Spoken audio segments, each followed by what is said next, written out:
Hello everyone, welcome to my YouTube channel Math Classes by John. In this video हम लोग पढ़ने जा रहे हैं चैप्टर 3 10th क्लास का CBSE board, that is pair of linear equations in two variables.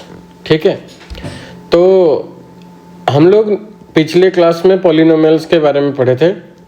तो हम लोग लीनियर, क्वाड्रेटिक, क्यूबिक पॉलिनोमियल्स के बारे में पढ़े. अभी हम लोग लीनियर इक्वेशन के बारे में पढ़ने वाले हैं. ठीक है, पिछले क्लास में हम लोग linear equation with one variable देखे थे, like a x plus b. But यहाँ पे वो बोल रहा है pair of linear equations in two variable. तो यहाँ पे दो वेरिएबल यूज होने वाला है. ठीक है, तो इस चैप्टर में हम लोग देखेंगे कि linear pair of two variable, linear pair of equation with two variable क्या है, स्टैंडर्ड जो उसका फॉर्म है वो क्या है, और उनका जो कोफिशिएंट के बारे में, जो कोफिशिएंट है उनका क्या रिलेशंस है.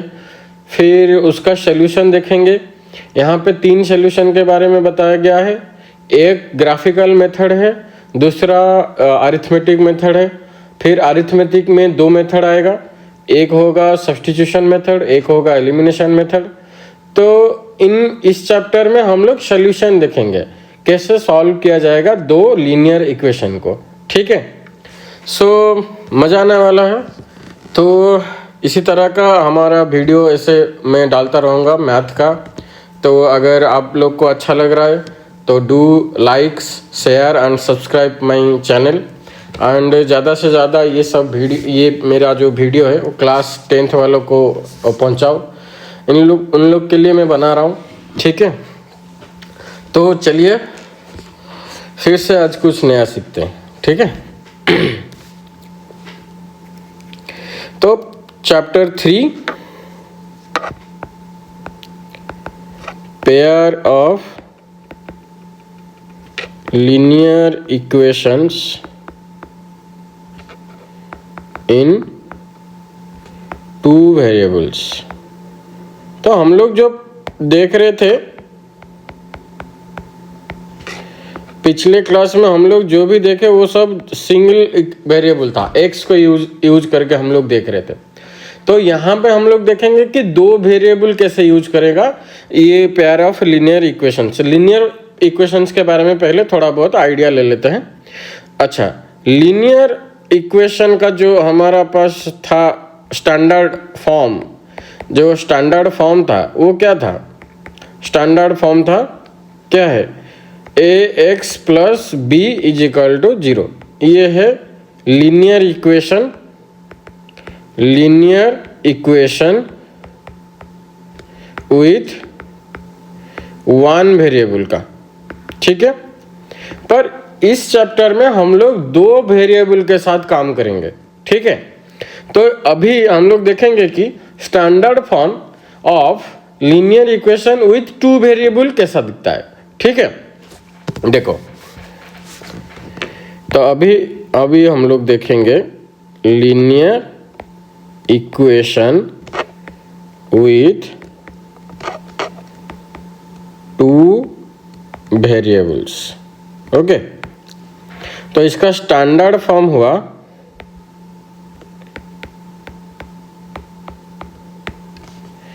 A x plus B Y plus C equal to 0. ये है उसका स्टैंडर्ड फॉर्म है. तो यहाँ पे A and X, sorry, X and Y are variables. क्या है? Variables. A coefficient of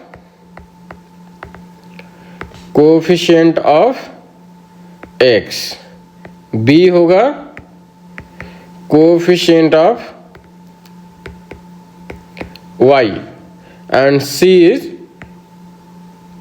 constant term. ठीक है, तो यहां पे हम लोग देखें standard form of linear equation with two variable. ठीक है, अभी हम लोग को ये बोल रहा है कि pair of linear equation. Pair of linear equation में दो इक्वेशन होगा. तो इक्वेशन कैसे होगा? वो पेयर ऑफ लीनियर इक्वेशन को हम लोग इस तरह का लिखेंगे, a1x plus b1y plus c1 equal to 0, equation 1। a2x plus b2y plus c2 equal to 0, equation 2। These are called pair of linear equations. ठीक है, linear equations with two variable.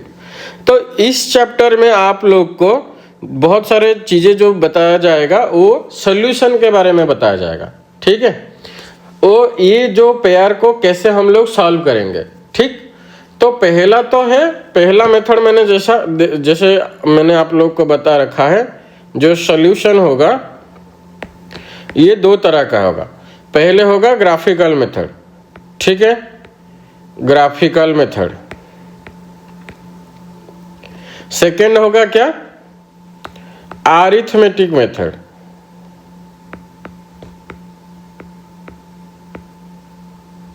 फिर अरिथमेटिक मेथड में दो तरह का आएगा, एक होगा सब्स्टिट्यूट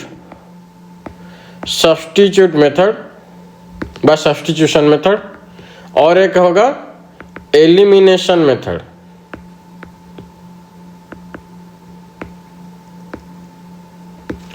दो तरह का होगा, एलिमिनेशन एंड सब्स्टिट्यूशन।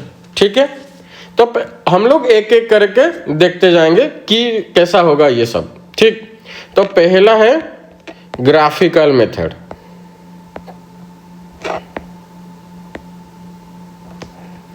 ठीक है, इससे पहले ग्राफिकल मेथड पढ़ने से पहले एक चीज हम लोग को बहुत जरूरी है जानने का कि जो ये हमेशा मैंने बोला था ना, लीनियर इक्वेशन हमेशा एक स्ट्रेट लाइन को रिप्रेजेंट करता है।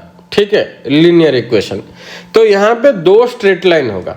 ठीक, अगर दो स्ट्रेट लाइन होगा तभी जाके सोल्यूशन निकलेगा, तभी जहाँ पे वो इंटरसेक्ट करेंगे। ठीक, जहाँ पे वो इंटरसेक्ट करेंगे वो पॉइंट उन दोनों का सोल्यूशन होगा, क्योंकि कॉमन पॉइंट है वो होगा, तो कॉमन सोल्यूशन निकलेगा, तो उसी को हम लोग सोल्यूशन बोलेंगे। बट अगर इंटरसेक्ट करेंगे तभी तो जाके वो सोल्यूशन निकलेगा। तो तीन कंडीशन है, क्या क्या हो सकता है। एक तो इंटरसेक्ट करेगा एट ए सिंगल पॉइंट। दूसरा क्या होगा, अगर दोनों लाइन सेम है, तो ये एक लाइन है, ये एक लाइन है, अगर पैरेलल हो गए तो दोनों पैरेलल हो गए तो इंटरसेक्ट तो नहीं किए, तो सोल्यूशन कैसे निकलेगा। और तीसरा जो केस आएगा, क्या आएगा, अगर एक ही ए लाइन है वो भी ए लाइन है, तो दोनों का अगर सेम हो गया तो एक ही लाइन के ऊपर दोनों लाइन चल रहा है, तो फिर वो भी तो इंटरसेक्ट नहीं हुए, एक तरह का पैरेलल है बट वो इंटरसेक्ट तो नहीं किए, तो इसीलिए हम लोग के पास वो सोल्यूशन नहीं मिलेगा। तो ये जो तीन कंडीशन है, उस तीन कंडीशन के बारे में पहले हम लोग पढ़ेंगे आज। ठीक है, तो वो क्या क्या हो सकता है, एक तो intersect at A point, parallel line and coincident line. ठीक है, अच्छा ये तीनों के बारे में मैं बताऊंगा, वो कौन सा कंडीशन के साथ बताऊंगा। कंडीशंस रिलेटेड टू हमारा जो कोफिशिएंट ऑफ लीनियर इक्वेशन, उन लोग का क्या कंडीशन होता है, तभी जाके हमको पता चल जाएगा कि ये इंटरसेक्ट करेगा या पैरेलल होगा या कोइंसाइड होगा। ठीक है, देखो ये जो बॉक्स है ना, ये बहुत इंपॉर्टेंट बॉक्स है। ठीक है, ये बॉक्स को ध्यान से देखना। ठीक, तो इससे पहले हम लोग ग्राफिकल मेथड पढ़े। यहाँ पे देखो, ग्राफिकल मेथड के अंदर ही ये आता है, देख लो कंडीशंस। ठीक है, कंडीशंस क्या क्या है। पहला, अगर एग्जैक्ट वन सोल्यूशन, जो यूनिक सोल्यूशन बोलते हैं, ठीक है, तो इंटरसेक्टिंग लाइन होगा। इंटरसेक्टिंग लाइन होगा तभी जाके तो सोल्यूशन यूनिक होगा, एग्जैक्ट होगा। तो उसका जो कंडीशन है A1 by A2 is not equal to B1 by B2 है। ठीक है, तो इसका जो सोल्यूशन होगा क्या क्या होगा, एग्जैक्टली वन सोल्यूशन, और हम लोग बोलते हैं यूनिक सोल्यूशन। ठीक है, जैसे कि फॉर एग्जाम्पल x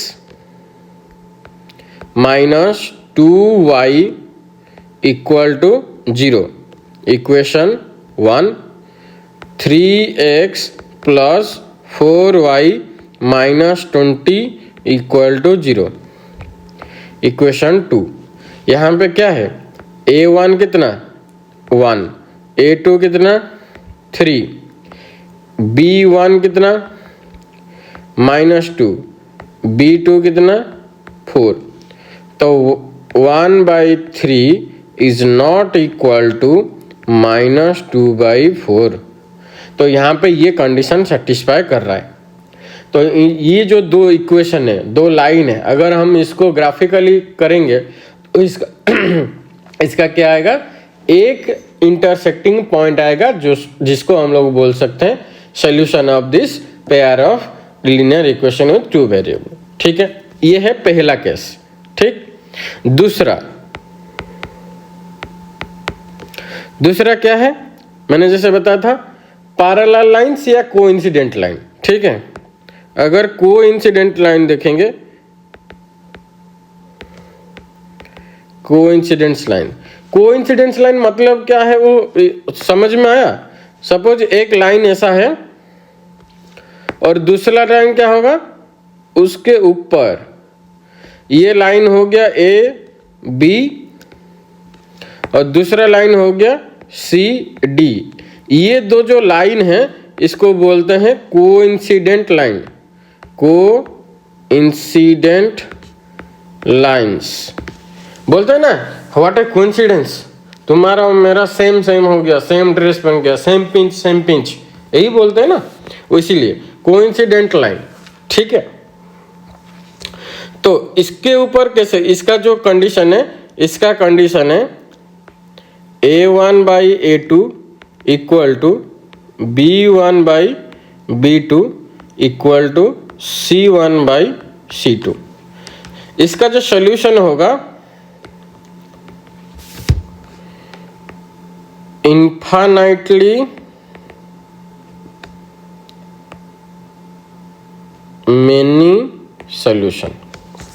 समझ में आया, इन्फाइनाइटली मेनी सॉल्यूशन। अगर इन दो इस टाइप का दो इक्वेशन आ गया ना, हम लिखेंगे कि a1/a2 equal to b1/b2 equal to c1/c2 so that it has both the lines are coincident each other and the solution are infinitely many solution।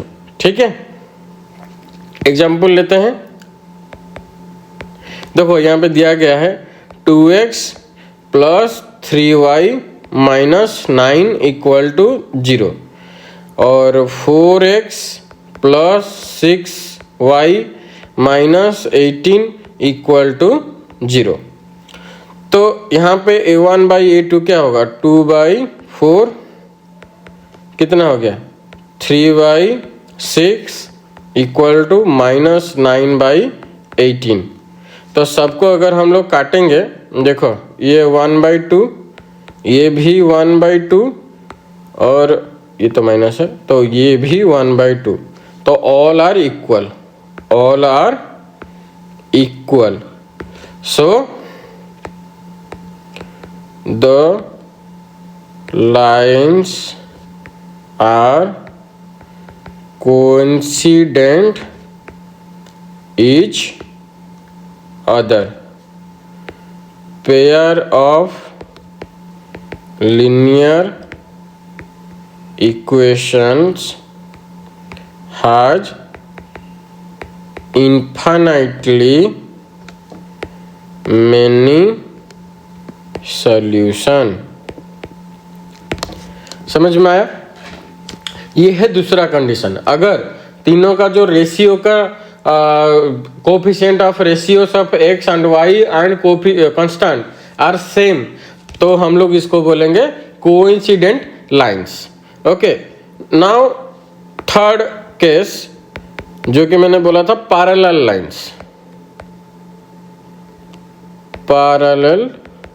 Lines, जो कि दो अलग अलग लाइंस का होगा और ये दोनों के बीच में हमेशा डिस्टेंस d रहेगा। ठीक है, अगर इन दोनों के बीच में कोई अगर आ गया, पेयर ऑफ लाइंस का इक्वेशन आ गया, तो इसका सॉल्यूशन क्या होगा। इनका जो कंडीशन है वो है A1 by A2 equal to B1 by B2 is not equal to C1 by C2। ठीक है, और इनका जो सोल्यूशन होगा, सोल्यूशन नो सोल्यूशन। इस टाइप का दो इक्वेशन अगर मिल गया, it has no solution. Okay, इन दोनों के बीच में कोई सोल्यूशन नहीं है। एग्जाम्पल लेते हैं, x plus 2y minus 4 equal to 0, equation 1। 2x plus 4y minus 12 equal to 0, equation 2। देखो, तो ये 1/2 इक्वल टू 2/4 और ये क्या हो जाएगा -4/-12। अगर हम लोग काटाकुटी करेंगे तो ये तो 1/2, ये भी 1/2, पर इसमें क्या होगा 1/3। सो ये this is not equal to. तो it has satisfied the condition of parallel lines. So it has no solution। समझ में आया? तीन चीज़ों के बारे में पढ़े हम लोग, तीन कंडीशन के बारे में। दो पेयर ऑफ लाइंस का अगर इंटरसेक्ट करेंगे एट ए सिंगल पॉइंट तो हम लोग उसको यूनिक सोल्यूशन बोलते हैं, जो कि इंटरसेक्टिंग लाइन बोलते हैं। ठीक है, कंडीशन क्या है? A1 by A2 is not equal to B1 by B2। Second condition क्या है? कोइंसिडेंट लाइन, एक के ऊपर एक लाइन अगर रह गया तो उसको हम लोग सोल्यूशन क्या होगा? It has infinitely many solution. Condition क्या है? A1 by A2 equal to B1 by B2 equal to C1 by C2। Third condition is the parallel lines. Parallel line तो दो डिफरेंट लाइन अगर पैरेलल हुए तो जिसका डिस्टेंस हमेशा same है, तो उसका जो कंडीशन है A1 by A2 equal to B1 by B2 is not equal to C1 by C2। Okay, तो इन दोनों का सोल्यूशन क्या है? It has no solution. Okay, अभी हम लोग चेक करेंगे कि ग्राफिकली कैसे हम लोग दो पेयर ऑफ लाइंस को, पेयर ऑफ लीनियर लाइंस को विथ टू वेरिएबल्स को कैसे सोल्यूशन निकालेंगे उसका ग्राफिकली। इसको हम लोग ग्राफिकल मेथड भी बोलते हैं। ठीक है, तो पहले तो क्या होगा, ये देखो, जैसे कि यहाँ पे दिया गया है एग्जाम्पल 1, पहले बोलेगा कि चेक करो सॉल्यूशन है भी कि नहीं। ठीक है, तो कोई भी अगर ग्राफिकल मेथड में जा रहे हो ना, कि ग्राफिकल मेथड का कोई भी क्वेश्चन दिया हुआ है, एग्जाम में आया हुआ है, तो पहले तो ट्राई कर लो कि कंडीशन सेटिस्फाई कर रहा है कि नहीं, इसका क्या सोल्यूशन है। क्योंकि कभी कभी क्या हो जाएगा कि दो इक्वेशन दिया रहेगा, वो पैरेलल होगा या कोइंसिडेंट का होगा, तो डायरेक्ट तुम विदाउट एनी सॉल्व तुम लिख सकते हो कि बोथ द या pair of linear equations has no solutions और हैज इनफिनिटली मेनी सॉल्यूशन। अगर वो आ रहा है कि क्या कि एक ही पॉइंट में या इंटरसेक्टिंग लाइन का कंडीशन सेटिस्फाई कर रहे हैं, तभी जाके तुम ग्राफ के ऊपर जाओ। ठीक है, तो पहले हम लोग देखेंगे कि ये जो एग्जाम्पल 1 है क्या बोला। देखो, check graphically whether the pair of equation this and this and is consistent, if so solve then graphically. अच्छा, कंसिस्टेंट है इनकंसिस्टेंट, देखो इधर देख लो, यहां पे दिया गया है जो इंटरसेक्टिंग लाइन है ना, जो कंडीशन 1 है, जो इंटरसेक्टिंग लाइन है, ये है तुम्हारा क्या है? कंसिस्टेंट।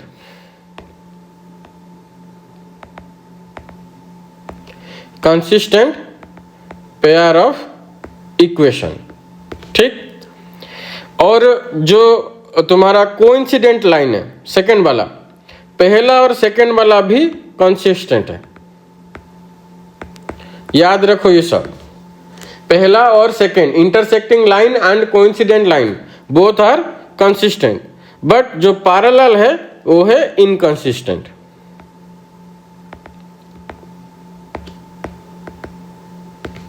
ठीक है, तो इसलिए वो एग्जाम्पल 1 में क्या पूछ रहा है एग्जाम्पल 1 में पूछ रहा है वेरीफाई, और पहले तो ये देखो कि ये जो पेयर ऑफ इक्वेशन कंसिस्टेंट है कि नहीं।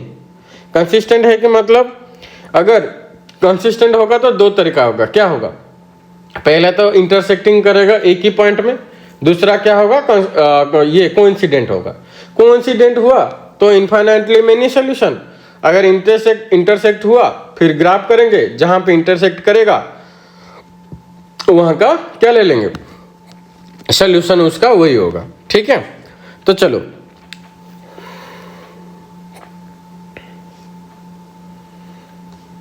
दो इक्वेशन दिया गया है, x plus 3y equal to 6, 2x minus 3y equal to 12। ठीक है, इक्वेशन 1, इक्वेशन 2।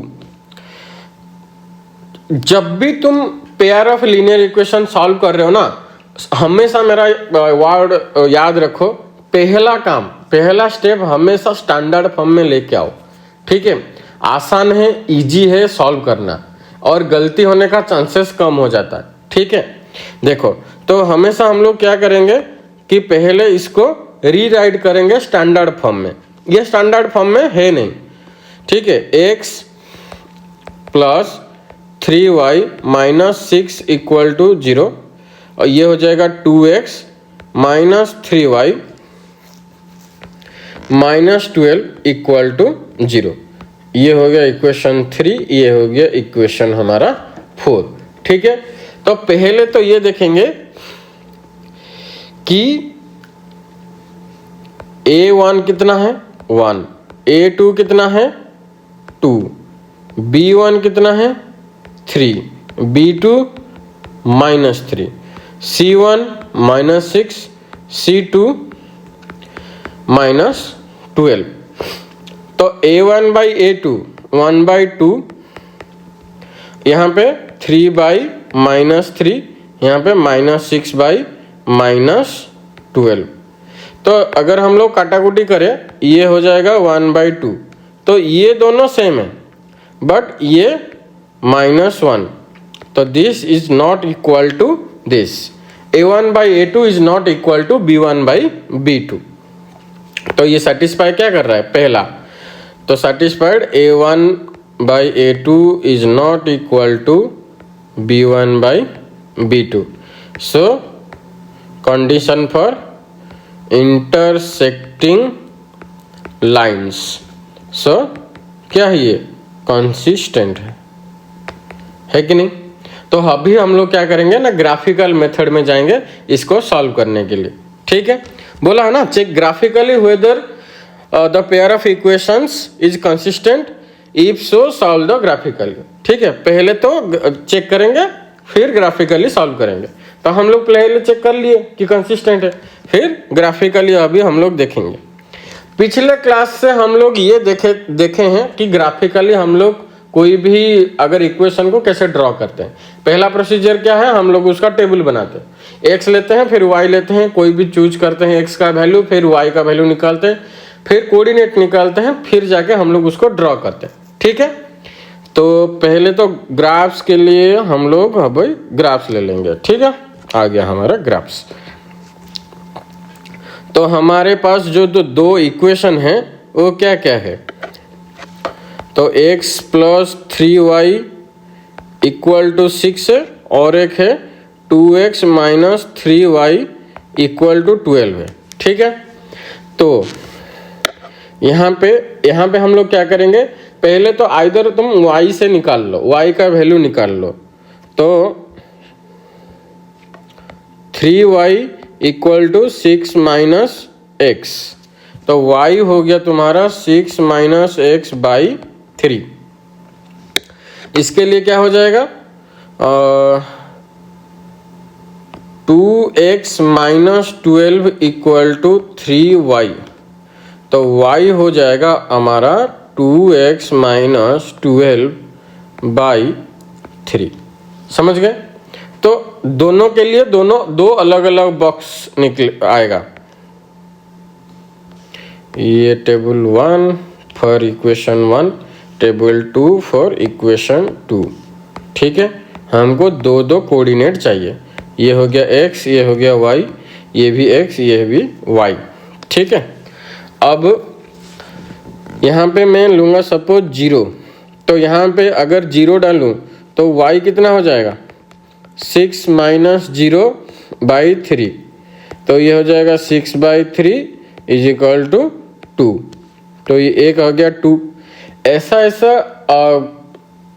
नंबर लेना जो कि आसानी से, जो फैक्टर है ना, जो ये फ्रैक्शन है ना, वो आसानी से कट जाए। ठीक है, उस तरह का सोच के जो वैल्यूज लेना, नहीं तो फिर वो आएगा फ्रैक्शन में पॉइंट वाइज करते रहना। ठीक है, वो सब नहीं करना है। ऐसा जैसे 0, अभी 3 लूँगा, 3 भी ले सकता हूँ। 3 लूँगा तो क्या हो जाएगा 1 आएगा। x अगर 3 लूँगा 6 माइनस 3, 3/3 1 आ जाएगा। तो उस तरह का सोच के लेना है। समझ में आ रहा है? यहाँ पे वो 6 लिया है, फिर हम लोग 3 लेते हैं, कोई इशू नहीं। 3 लेके देखते हैं, तो ये हो जाएगा y हो जाएगा 6 माइनस 3/3 दैट इज 3/3 हो जाएगा 1। तो दो जो कोऑर्डिनेट आया, क्या आया 0,2 3,1। वैसे यहाँ पे देखते हैं, यहाँ पे भी हम लोग क्या कर सकते हैं, 0 लेंगे तो y क्या हो जाएगा 0 माइनस 12/3 दैट इज -4। एक तो आ गया -4। दूसरा क्या लिख सकते हैं, 3 ले सकते हैं। देखो 6 बाई क्या हो जाएगा, 3 लेंगे तो 6 माइनस -12 तो -6/3 ले सकते हैं। तो 3 लेंगे तो क्या हो जाएगा -6 नहीं +6 -12/3 -6/3 दैट इज -2। तो आ गया तुम्हारा -2। समझ में आया? तो हमारे पास जो आ गया कोऑर्डिनेट्स, देखो क्या क्या कोऑर्डिनेट्स आया। इसके लिए आ गया 0,2 और एक हो गया 3,1। यहाँ पे हो गया 0,4 और एक आ गया 3,-2। समझ में आया? अभी हम लोग क्या करेंगे, ग्राफ बनाएंगे। देखो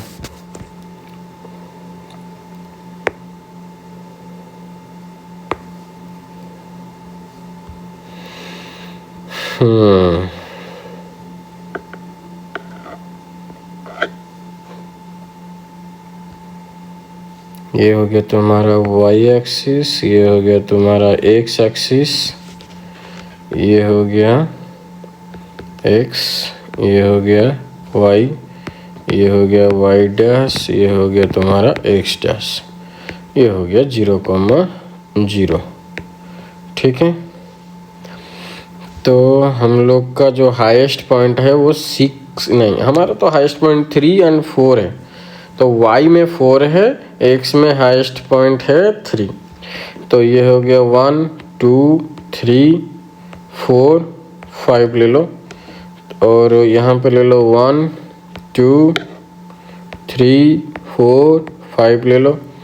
यहाँ पे हो गया -1 -2 -3 -4, ये हो गया -1 -2, यहाँ पे नहीं -2 नहीं,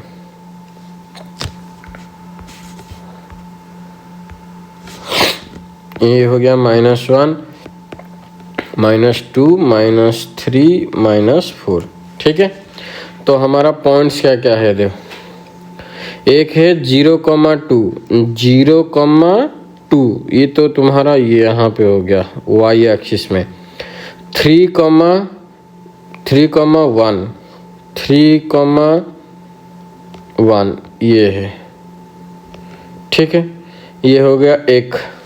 तो इसको हम लोग क्या करेंगे, इसको टच करते हुए, टच तो नहीं करना है, हम लोग रूलर ले लेंगे।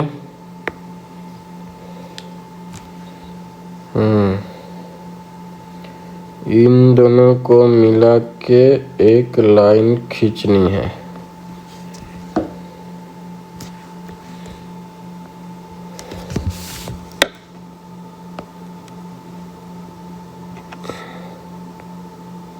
ठीक है, ये हो गया तुम्हारा एक, जो कि ये जो लाइन है ये रिप्रेजेंट करता है तुमको x plus 3y equal to 6, ये इक्वेशन को ये रिप्रेजेंट कर रहा है।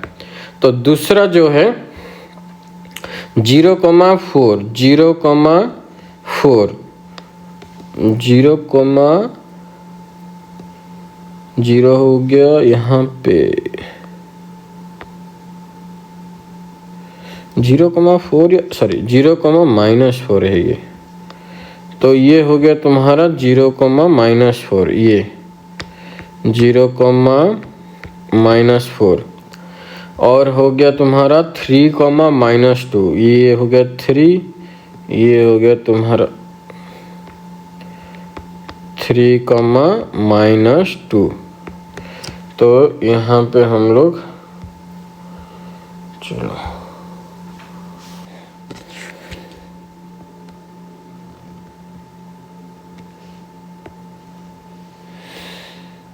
देख पा रहे हो, ये है तुम्हारा, ये है 2x minus 3y equal to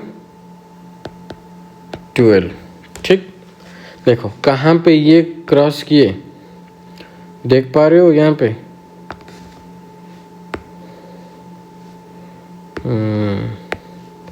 यहाँ पे ये कौन सा है, ये 6 है ना। तो देखो, तो हमारा जो पॉइंट हुआ वो 6 में आके 6,0 पे क्या हुआ, इंटरसेक्ट हुआ। ठीक है, तो ये जो हमारा जो पॉइंट आया अभी क्या आया, ये जो आंसर आया क्या है, हम लोग इंटरसेक्ट का जो पॉइंट है, तो इंटरसेक्टिंग पॉइंट ये क्या हो गया 6,0। ठीक है, तो ये जो हमारा सोल्यूशन क्या आ जाएगा, x is equal to 6, y equal to 0। समझ में आया। तो हम क्या देखे कि दो इक्वेशन दिया गया था, उसको हम लोग क्या किए ना, पहले तो दो बॉक्स बनाए, y का फॉर्म में लाए, दो बॉक्स बना के हम लोग कोऑर्डिनेट्स निकाले। कोऑर्डिनेट निकालने के बाद हम लोग उसको ड्रॉ करना था, हम लोग उसको ड्रॉ किए। ड्रॉ करने के बाद जहाँ पे वो इंटरसेक्ट किया, उसको जो पॉइंट का जो वैल्यू आया x और y का, वही है हमारा सोल्यूशन। x का वैल्यू आ गया 6, y का वैल्यू आ गया 0। The solution of two linear pair of equation कौन सा, ये x plus 3y 2x minus 3y is equal to 12। Solution are x is equal to 6, y is equal to 0। समझ में आया। चलो, इस तरह का आप लोग ग्राफिकल मेथड में सॉल्व कर सकते हैं। ठीक, और एक ग्राफिकल मेथड का एग्जाम्पल लेते हैं। देखो यहाँ पे एग्जाम्पल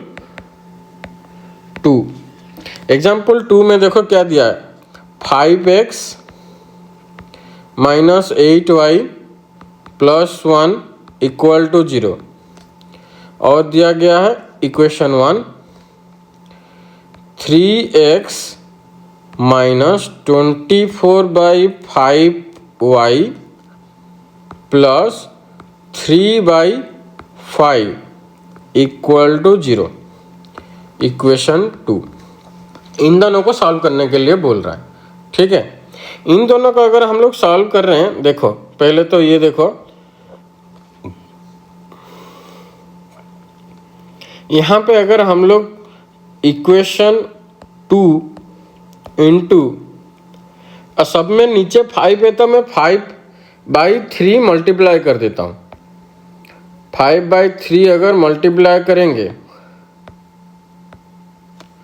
तो ये क्या आ जाएगा, 5/3 into 3x minus 5/3 into 24/5y plus 5/3 into 3/5 equal to 0 है कि नहीं। तो यहाँ पे 3 कटा, 3 से काटेंगे तो ये 8, 5 कटा, यहाँ पे तो सभी कटा। तो क्या आ गया 5x minus 8y plus 1 equal to 0 है कि नहीं। और देखो ये इक्वेशन 1 के साथ बराबर है कि नहीं। तो इक्वेशन 2 बिकम्स इक्वेशन 1। तो इससे क्या पता चला, इक्वेशन 1 इक्वल टू इक्वेशन 2। तो हमको पता था अगर तीनों कोएफिशिएंट सेम है, a1/a2, b1/b2, c1/c2 अगर सेम हुआ तो ये क्या होगा, both the lines are coincident, है ना। Therefore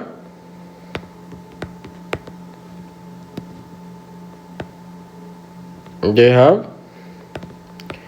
infinitely many solution। समझ में आया। तो अगर दो इक्वेशन है कोइंसिडेंट है तो इस तरह का हम लोग लिखेंगे कि ये इनफाइनाइटली मेनी सॉल्यूशन करेंगे। ठीक है, देखो अभी एक दिया गया है तुमको, एक देखो यहाँ पे एक एग्जाम्पल 3 में तुमको दिखा देता हूँ। एग्जाम्पल 3 में क्या है कि क्या बोल रहा है, Champa went to sale to purchase some pants and skirts where her friends asked her how many of each she had bought. She answered in this way. Puzzle है, the number of skirts is 2 less than twice the number of pants purchased, and also the number of skirts is 4 less than 4 times of the number of pants purchased. Help her friends to find how many pants and how many skirts Champa bought. Okay, चंपा। तो उस तरह का जैसे class 8 में या class 8 में हम लोग लाइन में से इक्वेशन निकालना सीखे थे, है कि नहीं। तो ये सब लाइन पढ़ के हम लोग इक्वेशन निकाल लेंगे। पहले इक्वेशन जब निकाल लेंगे फिर हम लोग ग्राफिकल रिप्रेजेंटेशन के साथ उसको सॉल्व कर सकते हैं। ठीक है, ये आप लोग ट्राई करना एग्जाम्पल 3। ठीक है, फिर मुझे बताना अगर कुछ प्रॉब्लम हुआ तो कमेंट बॉक्स में कमेंट करना, मैं फिर नहीं तो सॉल्यूशन निकाल के मैं तुमको समझा के वीडियो डाल दूंगा। ठीक है, अभी हम लोग एक्सरसाइज 3.1 को डिस्कस करेंगे। कोई भी नंबर है, कोई भी जैसे ये इक्वेशंस है, पहले तो क्या करना, मैंने जो बताया था पहले करना है तुमको चेक कंडीशन 1 2 3 के। ठीक है, पहला कंडीशन दिया हुआ है ग्राफिकली सॉल्व करने के लिए, बट पहले चेक करना फिर ग्राफिकली सॉल्व करना। ठीक है, यहाँ पे दिया गया है कि अच्छा इक्वेशंस दिया गया है, चेक करके बताओ कि ये इंटरसेक्ट एट ए पॉइंट करेगा कि पैरेलल करेगा या कोइंसिडेंट करेगा। हमको पता है कंडीशंस, तो कंडीशन लगा के क्वेश्चन नंबर 2 सॉल्व करना है। क्वेश्चन नंबर 3 में कंसिस्टेंट एंड इनकंसिस्टेंट वही सेम ही है। अगर इंटरसेक्ट हुआ और कोइंसिडेंट हुआ तो कंसिस्टेंट, अगर पैरेलल हुआ तो inconsistent. Question number 4 graphically solve करने के लिए बोला है 5 6 7। ठीक है, ये जो एक्सरसाइज है आप लोग को वो ग्राफिकली सॉल्व करने के लिए बोल रहा है। तो मेरा जो ट्रिक है या मेरा जो मेथड है आप हमेशा याद रखना कि पहले तो चेक करना है, जो भी लीनियर पेयर ऑफ इक्वेशन दिया गया है पहले उसको क्या करना है, चेक कर लो ये इंटरसेक्ट कर भी रहा है कि नहीं कर रहा है। ठीक है, अगर कर रहा है तो फिर आप लिखो, जैसे हम लोग एग्जाम्पल 2 में किए, अगर वो पैरेलल है या कोइंसिडेंट है तो क्यों करना है जाके ग्राफिकली, डायरेक्ट लिखो कि इनफाइनाइटली मेनी सॉल्यूशन या नो सॉल्यूशन, राइट। तो इस तरह का हम आप लोग क्या एक्सरसाइज 3.1 को सॉल्व कर सकते हो। ठीक है, तो अगर आपको कुछ भी डाउट हो तो कमेंट बॉक्स में मुझे लिख के भेजिए, मैं आपको पूरा कोशिश करूंगा पूरा डाउट क्लियर करने के लिए। अगर कोई क्वेश्चन आपसे नहीं हो रहा तो क्वेश्चन भी आप भेज सकते हो। मेरा जो ये PDF आपको मिल जाएगा, नोट का PDF मेरा जो टेलीग्राम चैनल है math classes bye John join करिए, उसमें आपको पूरा नोट का पीडीएफ भी मिल जाएगा। अगर उसमें भी कुछ डाउट है तो आप मुझे कमेंट करके बताइए, तो मैं आपको सॉल्व कर दूंगा। ठीक है, do like share and subscribe please. अगर कुछ डाउट होगा तो कमेंट करिए। ठीक है, ओके, फिर मिलते हैं नेक्स्ट वीडियो में नेक्स्ट चैप्टर के साथ। Okay, thank you.